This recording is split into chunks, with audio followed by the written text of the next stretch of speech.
It was a Thursday night. Nothing special about it really. Just me curled up on my couch with a bowl of slightly stale popcorn and my laptop balanced precariously on the arm of my secondhand sofa. I was 3 episodes deep into a show I'd promised myself I'd finish before the weekend when my phone lit up with a text. "Hey, you home? Can I stop by?"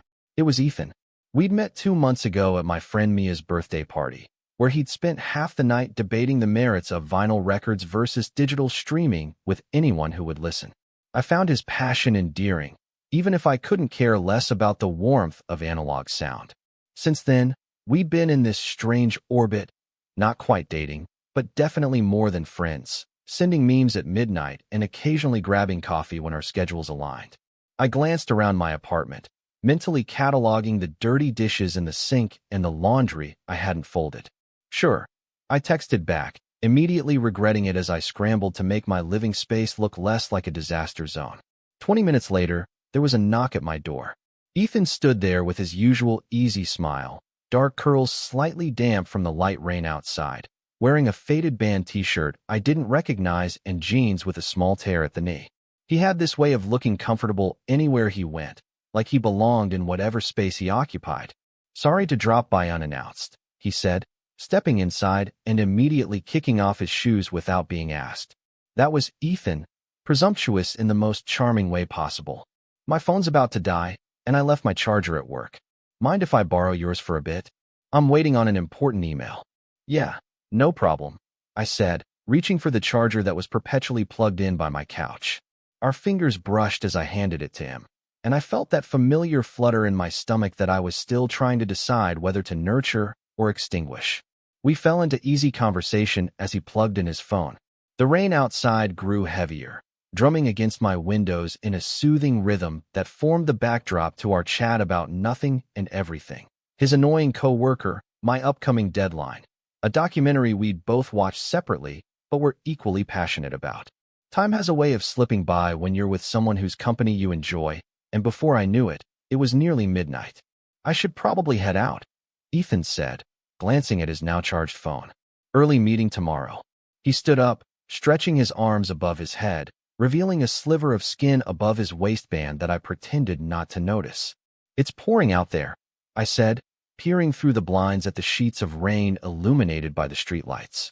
"And you walked here, right?" He nodded, running a hand through his hair. "Yeah, but it's fine. I've walked in worse." I don't know what made me offer. Maybe it was the rain. Maybe it was the late hour. Or maybe it was just that I wasn't ready for him to leave yet. "Take my hoodie. The gray one on the hook. It's big on me, so it should fit you."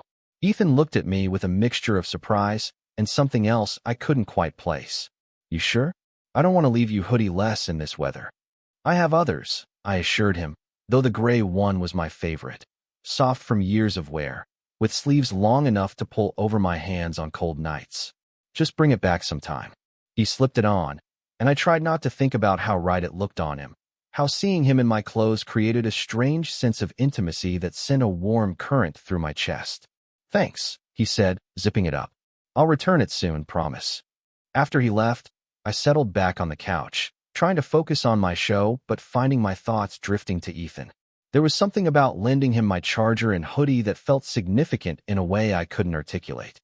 These small acts of sharing, they created invisible threads between us, tenuous connections that were easy to dismiss but hard to ignore.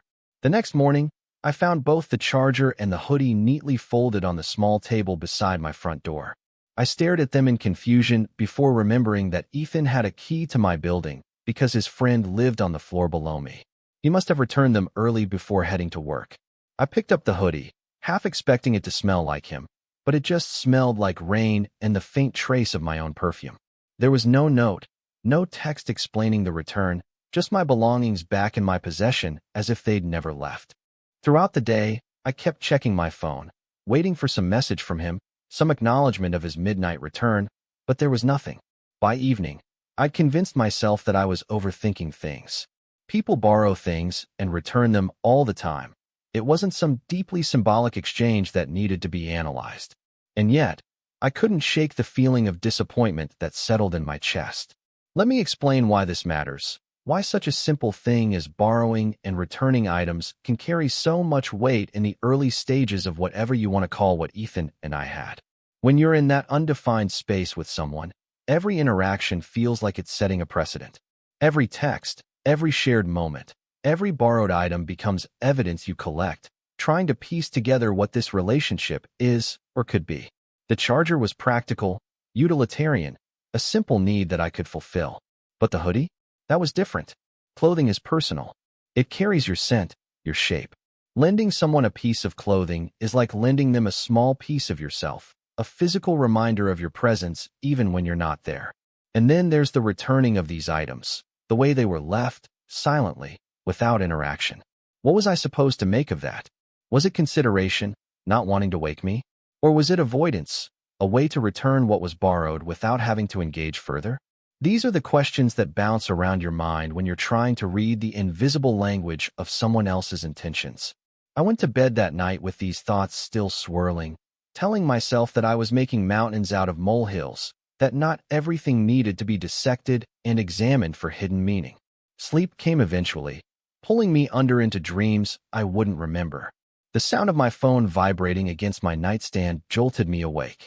The glowing numbers on my clock read 2:03 a.m. Ethan's name illuminated my screen, along with a simple message, "You up?" I stared at those two words, my thumb hovering over the keyboard. There's a particular vulnerability to late-night messages. They exist in that liminal space where normal rules seem less rigid, where people are more likely to say what they really mean. I typed back a single word, "Yes." 3 dots appeared immediately, then disappeared, then appeared again. Finally, "Can I come over? I need to talk to you." My heart rate picked up, a mix of anticipation and anxiety coursing through me. "Now," I replied, though I was already sitting up, already reaching for a hairbrush on my nightstand. "I'm actually outside your building. I can go if it's too late." I moved to my window and peered down at the street below. There he was, looking up, phone in hand, wearing a jacket I didn't recognize. Not my hoodie. I don't know why that detail registered so prominently. "I'll buzz you in," I texted, already moving toward the intercom. 5 minutes later, there was a soft knock at my door. I opened it to find Ethan looking more disheveled than usual, his hair sticking up in places, dark circles under his eyes that hadn't been there yesterday. "I'm sorry for showing up like this," he said, his voice slightly hoarse. I couldn't sleep, and I kept thinking about everything. I stepped aside to let him in, acutely aware that I was wearing my oldest pajamas, the ones with faded cartoon characters that I'd never intended anyone to see. "It's okay," I said, though I wasn't entirely sure what I was okaying, his presence, his apology, or whatever was about to unfold between us. He paced a few steps into my living room before turning to face me. "I returned your stuff this morning," he said, as if I might not have noticed. "I saw that," I replied, crossing my arms over my chest, not defensively, but because I suddenly felt exposed standing there in my threadbare sleepwear. "You could have texted." "I know. I should have." He ran a hand through his already messy hair. "I've been weird, and I'm sorry. It's just a charger and a hoodie, Ethan. It's not a big deal." But even as I said it, I knew it wasn't true. It wasn't about the items themselves, but what they represented, the casual intimacy we'd been dancing around for weeks. He looked at me then, really looked at me, in that way that made me feel like he could see past all my carefully constructed barriers. "It is a big deal, though. At least it is to me." He took a deep breath. "I left them because I panicked. Being here with you last night, wearing your clothes, using your things, it felt so domestic, so natural, and it scared the hell out of me. I felt my defenses softening despite my best efforts to maintain them." "Why did that scare you?" "Because I like you," he said simply. "A lot. More than I've liked anyone in a long time. And I don't have the best track record with relationships. I tend to mess them up." "So your solution was to return my stuff and then ghost me?" I couldn't keep the hint of hurt from my voice. He winced. "I know it sounds stupid when you put it like that, but I thought maybe if I returned everything, created some distance, these feelings would be easier to manage." He let out a small, self-deprecating laugh. "Obviously, that didn't work, since I'm standing in your living room at 2 in the morning." I moved to sit on the arm of my couch, needing something solid beneath me as I processed his words. "So what changed between this morning and now?" "Nothing changed.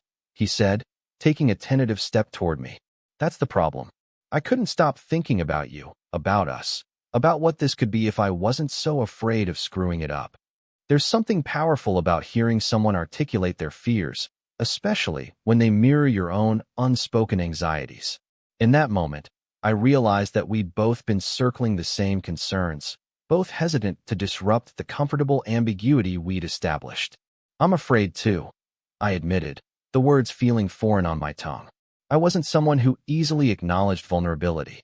Relationships are complicated, and they don't always work out. But I don't think returning borrowed items at dawn is the solution.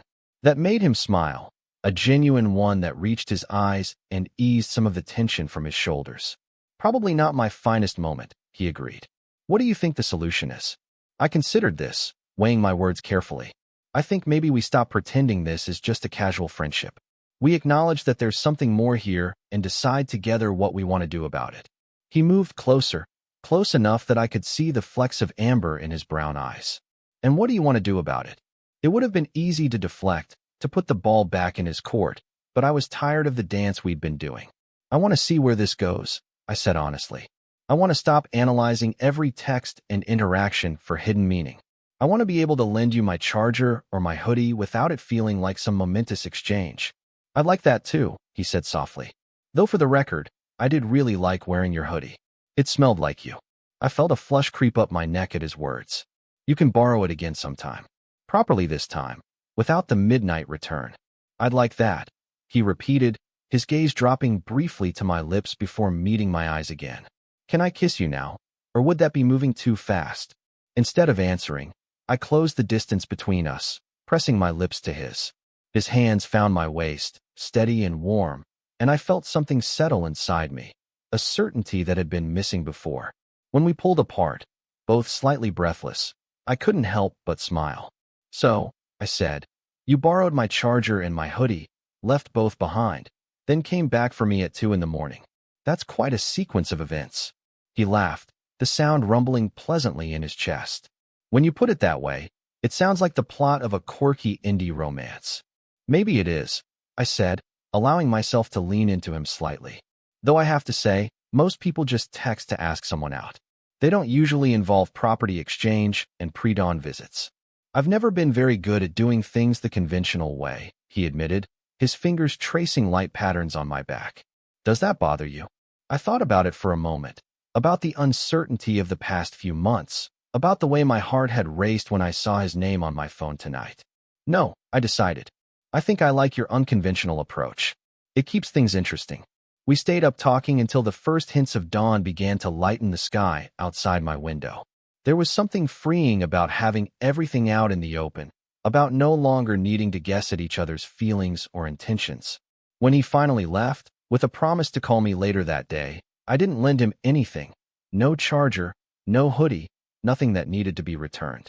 But as I watched him walk away from my building, I knew he was taking something of mine with him anyway, a piece of my heart that I'd given willingly, without fear or reservation. Looking back now, I can see that night for what it was, a turning point, the moment when we both decided to stop hiding behind borrowed items and late-night texts.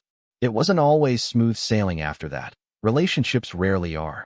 We had our disagreements, our misunderstandings, our moments of doubt. But we also had a foundation of honesty that we built in those early morning hours, a willingness to be vulnerable that carried us through the more challenging times. And yes, he did borrow my hoodie again, many times over the years. Sometimes he'd wear it home after spending the night. Sometimes he'd grab it on his way out the door when the weather turned unexpectedly. Eventually, it became less about borrowing and more about sharing. My hoodie became our hoodie, just as my life became intertwined with his. It's funny how the smallest things can become turning points in our lives. A borrowed charger, a hoodie left behind, a text at 2 a.m. These seemingly insignificant moments can be the catalyst for the most significant changes, the first steps on paths we never expected to walk. And while I couldn't have known it then, standing in my living room in my cartoon pajamas, that night would become one of the stories we'd tell years later, laughing about his midnight return and the conversation that finally brought us together. So if there's a lesson in all of this, perhaps it's that sometimes the most meaningful connections begin with the simplest exchanges. Sometimes, letting someone borrow a piece of your life, whether it's a charger, a hoodie, or a few hours of your time, can open the door to something far more profound than you ever anticipated. And sometimes, the things we lend to others find their way back to us in the most unexpected ways, bringing with them possibilities we never dared to imagine. Total _char_count, 14,132.